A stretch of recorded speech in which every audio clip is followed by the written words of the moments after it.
নমস্কাৰ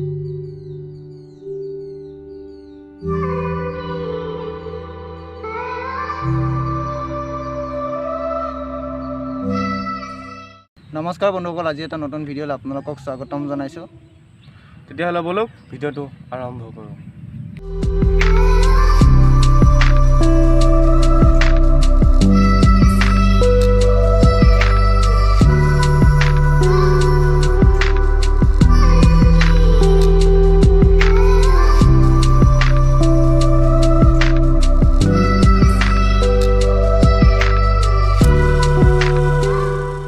আমাৰ লগত আছে এতিয়া 12 ভল্টৰ এটা বেটেৰী। গতিকে বেটেৰীটো জুইত দি চাম বাৰ্চ হয় নে নহয়। বেটেৰীবোৰ জুইত দিলে বাৰ্চ হয় বুলি শুনিছিলোঁ, গতিকে আমি এইটো টেষ্ট কৰি চাম।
দেখিলেই বেটেৰীটো বাৰ্চ নহ'লে বেটেৰীটোৰ হালত চাওক, বেটেৰীটোৰ অৱস্থা চাওক কেনেকুৱা হৈ গৈছে।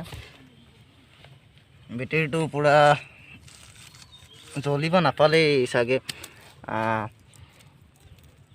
সিমানখিনি জ্বলিলে, বাকলিটো জ্বলিলে, বাছ মেইন মালটো নজ্বলিলেই, ভিতৰৰ যোনটো হেৰি জ্বলিব নাপালে, সেইটো কাৰণে চাগে বাৰ্চ নহ'লে।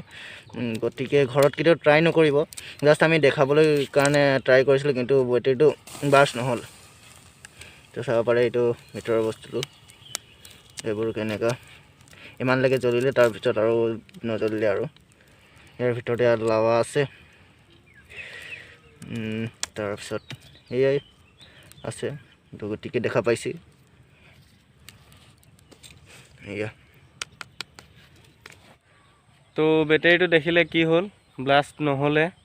তো ঘৰত ট্ৰাই নকৰিব, আৰু ভিডিঅ'টো যদি ভাল লাগিলে লাইক কৰিব, শ্বেয়াৰ কৰিব, আৰু ছাবস্ক্ৰাইব কৰিব, আৰু কমেণ্ট কৰিব কেনেকুৱা লাগিলে। আৰু আগলৈ এনেকুৱা ভিডিঅ' দি থাকিবলৈ আমি চেষ্টা কৰিম। জয় আই অসম। জয় আই অসম।